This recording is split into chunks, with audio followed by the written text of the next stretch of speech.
Hi, welcome. Good morning to all of you who have joined this webinar. So let's wait for 3 4 minutes to join, to give you time to join.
So let's wait 3 more minutes to get started.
يعني speaker.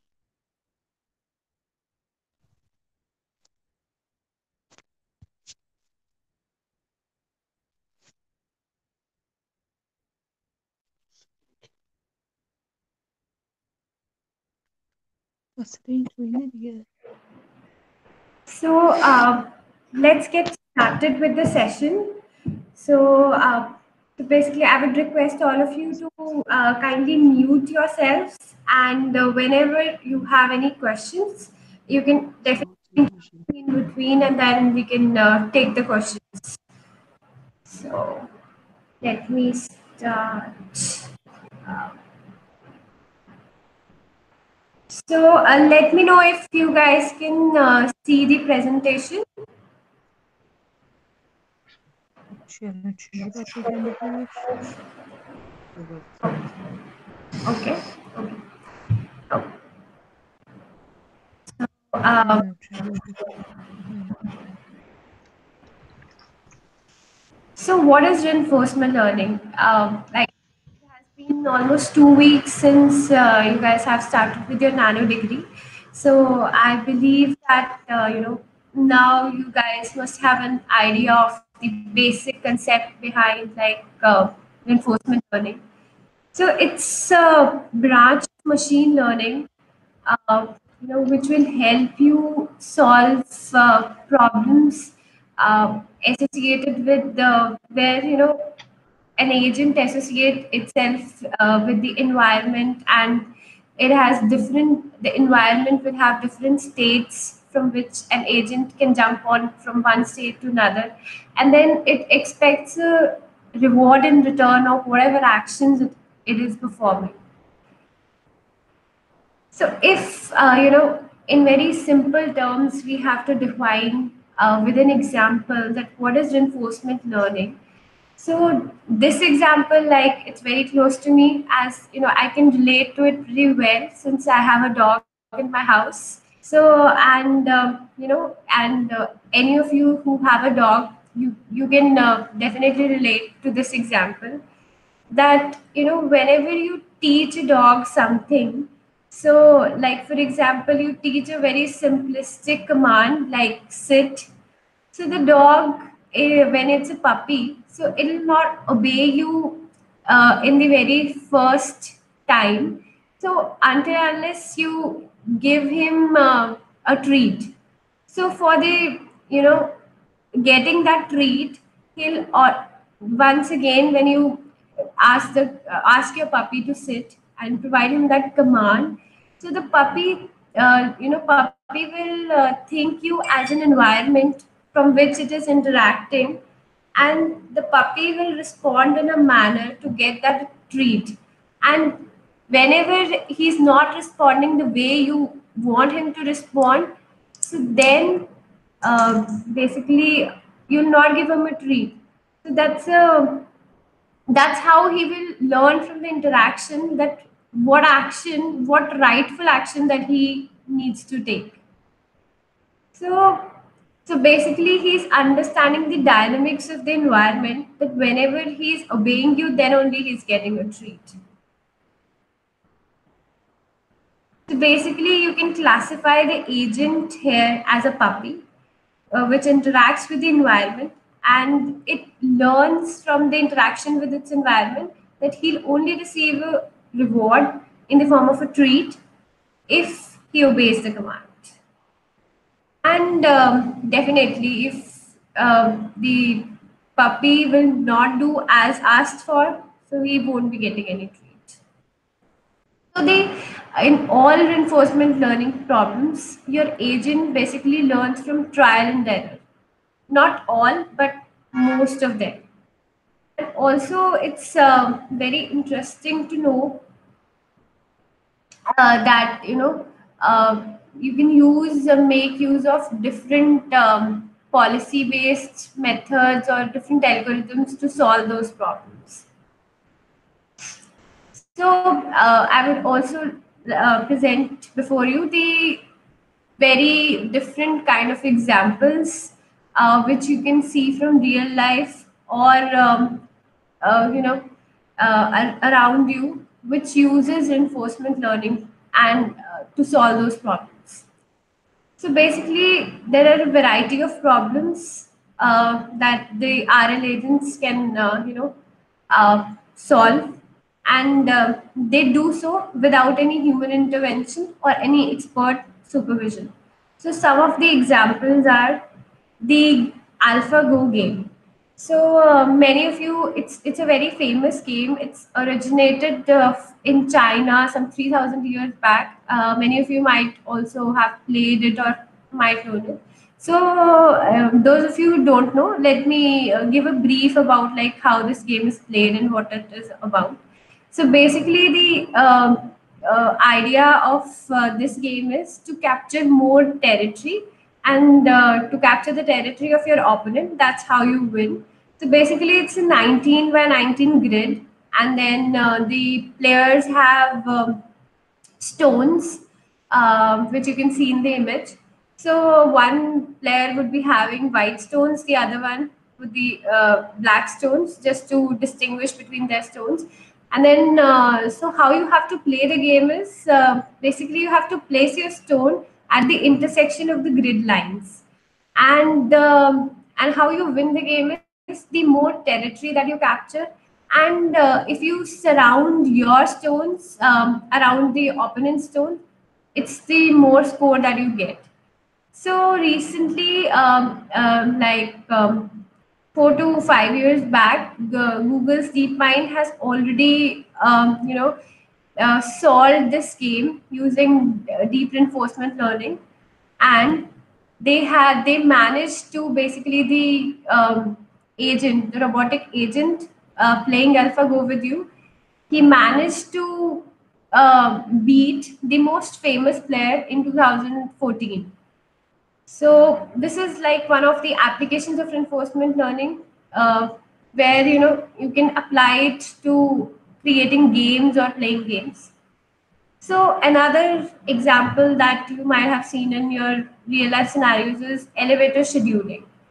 So basically, using RL, you can. It's a control problem. So basically, if I say elevator scheduling, so if you are at the ground floor, you would like to control the elevator and ask it to move to, first floor, second floor.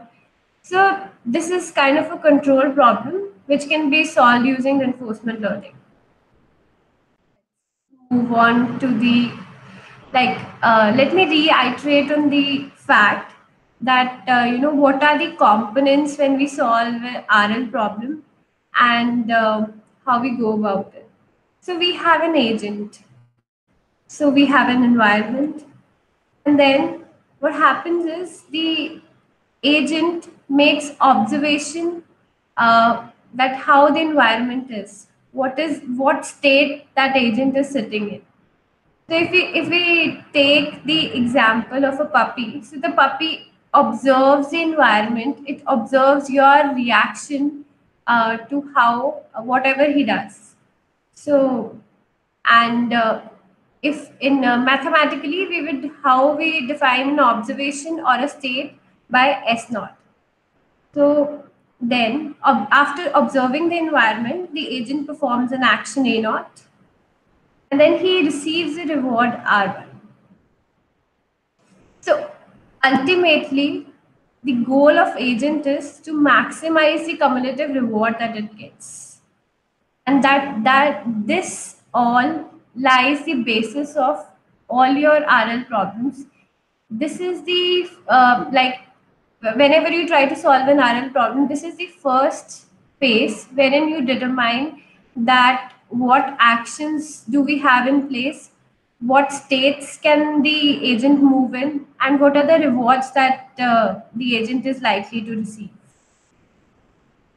There are some important concepts to understand the RL problems. So we have basically different type of tasks that we have. So we have episodic tasks as well as so what is an episodic task? A task that lasts finite amount of time in a single, and just before when I was explaining the examples, so the game of AlphaGo, that is a single game is an episodic task because it lasts for a finite amount of time. Then we have continuing tasks in opposition to how episodic tasks they last for a finite amount of time. This task can go forever, the example can be, for example, you have an autonomous agent that interacts with some physical objects, and it can go on forever because it's an autonomous agent. And this can be in situations like if you deploy this agent in a factory wherein you have to um, keep some objects from one location to another. Then there is a concept of discounted return. Just like in the previous slide, I have explained that how, whenever the agent interacts with the environment and performs some action, so the agent moves from state one to state two and also get a reward in return. And the goal of the agent is to maximize that reward. So basically, we over all the states when we iterate, so the net cumulative reward would be sum of all those rewards. And so there's a very important concept here, which is the concept of discounted return. That how you can by entering this discount rate parameter, you can basically modify your agent's choice, that how futuristic or how immediate attention that the agent can give to its environment. So this discount rate is the gamma that you can see in the equation. So the value of this gamma factor, it lies between 0 and 1, and it is basically set so that you refine the goal of your agent, and this varies from case to case, that how you like to set it. So if you set the value of gamma equal to 1 or closer to 1, so it'll make your agent care about the more distant future.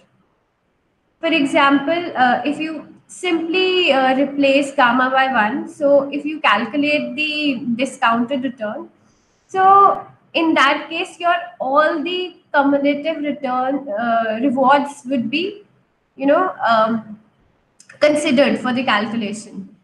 And in case of basically very continuous tasks, so discounting is used and it's set to 1, because you have to consider all the rewards whichever you got in this all the states. And then if you keep the value of gamma smaller, closer to 0, then you can see that the agent will always care about the most immediate reward, and won't be a futuristic way to deal with the rewards. So basis on the problem that you're solving, you can set the value of gamma. So there is a very interesting example. So Google DeepMind has trained a humanoid, basically a robotic agent, to walk like humans. So as I said, that the reward calculation will vary on the case that you're solving. So basis on the various actions performed by that humanoid, there are factors that you will involve in your reward calculation, which can be additive and which can be subtractive basis on what the factor is and how the what actions the humanoid is taking. So this is the equation of calculation of reward.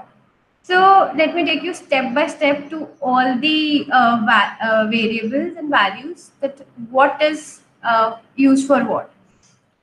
So if I talk about the very first variables, so basically the humanoid will move towards the when it starts to walk, so it will use some forward velocity.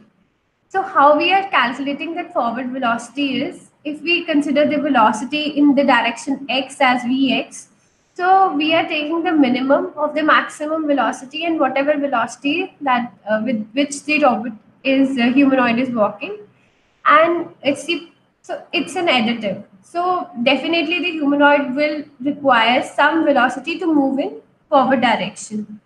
But what it does not require is, if it tries to deviate from forward direction and it goes back, So we are going to penalize the humanoid for that, and we are going to subtract this velocity from its reward points if it does so. Similarly, it's so the basis of this problem is that the humanoid should move only on the center of the track so that it does not fall off, or the humanoid should not go haywire or move left or right. So in case it does so, so we are going to penalize the humanoid for that. And then it's very important in this problem is that the humanoid does not apply excessive force onto its joints to perform the action of walking. So in case it does so, then we are going to penalize him for that. I hope this is clear and helpful. So let's move to the second topic for this webinar. So, what is Markov's decision process? So, basically, like throughout your nano degree, you will find out that you have different kind of frameworks and algorithms which will help you solve these problems. So if I talk about Markov decision process, so this process is implemented to solve the problems which are control kind of problems, and it's a stochastic control process, I would say. What is meant by the word stochastic here? So it's basically anything for which you can which is random in nature, for which you can predict the probability of actions, that can be called as stochastic. So more about MDP. So it's a mathematical framework which is used for modeling and you if you have a decision making problem, so which is for example your outcome is partly random and partly under the control of your decision maker, then you are going to opt for Markov decision process, and that's how our RL problems are. So we are making use of MDP to solve many RL problems. And let me show you a very simple example to understand that how MDP process will help you to solve the problems. So there is a robotic agent, and it has to the task and the goal of the agent is to collect the empty soda cans, and the agent is sitting in a room where the agent has a docking station where the agent can charge itself, and then wherever the battery is low, otherwise it can wait. So it has the possible actions, if I say, the agent can take is either to search for the soda cans, or it can basically recharge itself if the battery is low, or it can just sit and wait. What are the possible states in this environment?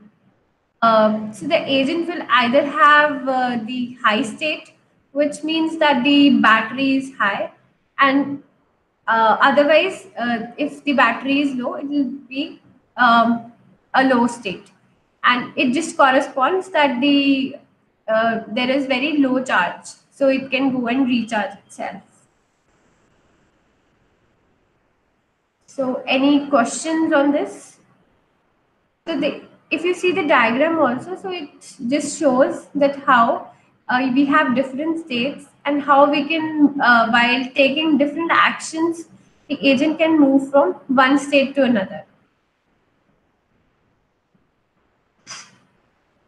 So more about Markov's decision process. So if we talk about the mathematical equation or the basic definition, that how we can define it. So basically, it's a finite set of states that we have in our environment, and then the agent can take a set of actions, and then the environment will give the agent a set of rewards, and then we have the one step dynamics of the environment, which means that what is the relationship between your states, rewards, and actions. So if you look at the equation, it just states that the like if you are in a state S and you take an action A, then the probability that you land up in state S naught and get a reward R is defined here. And you also have a discounted rate which you can use to calculate your cumulative reward and add this to your equation so that you can control the decision making of your agent. How? By substituting the value for this discount rate and either making it futuristic or just care about the immediate reward. Then we have one more example. So it's a very interesting example that I came across. So, using Markov's decision process as a framework and algorithm, so there is an implementation that went live. So they have a robotic bartender, and what all was how it works. So this robotic bartender, it's basically equipped with a vision and speech as an input processing modules. So as well as it has to control its arms and a talking head. So basically it in a real life scenarios, it interacts with customers and how it serves the drinks. That all depends. So overall aim in this type of problem is that the robotic agent should have an interactive behavior which should be both task effective and it should be socially appropriate. That even if the customer does not speak properly to the agent, so he should not reply back in the same manner.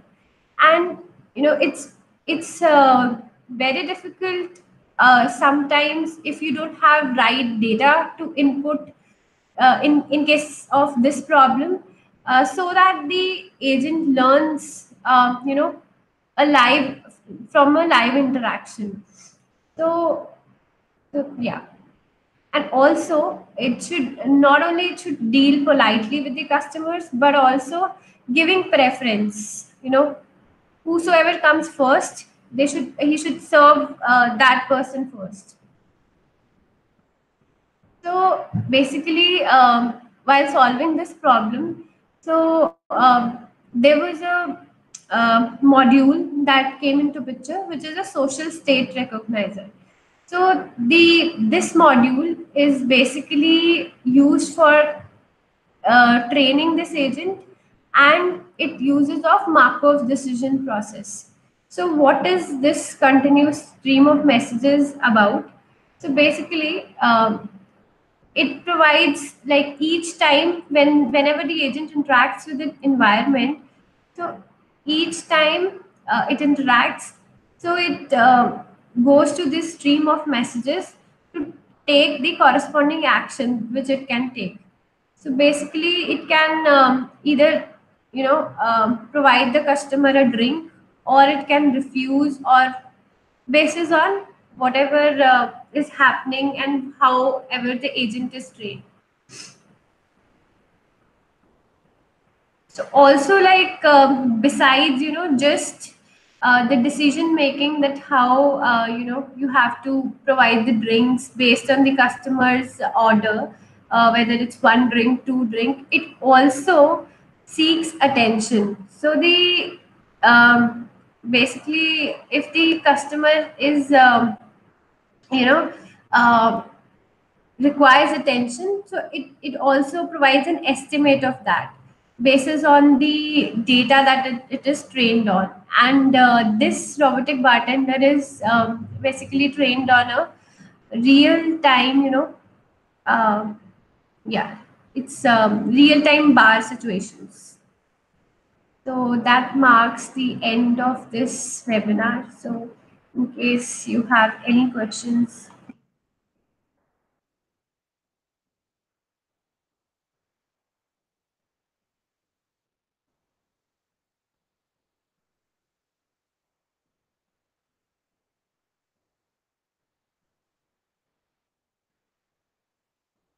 Okay. Okay.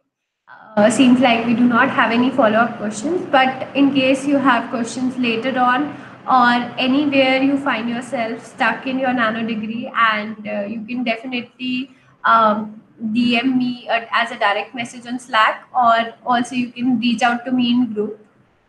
So it's as per your wish. Yeah. So that marks the end of the session. Thank you so much for taking out time and joining this session. Thank you.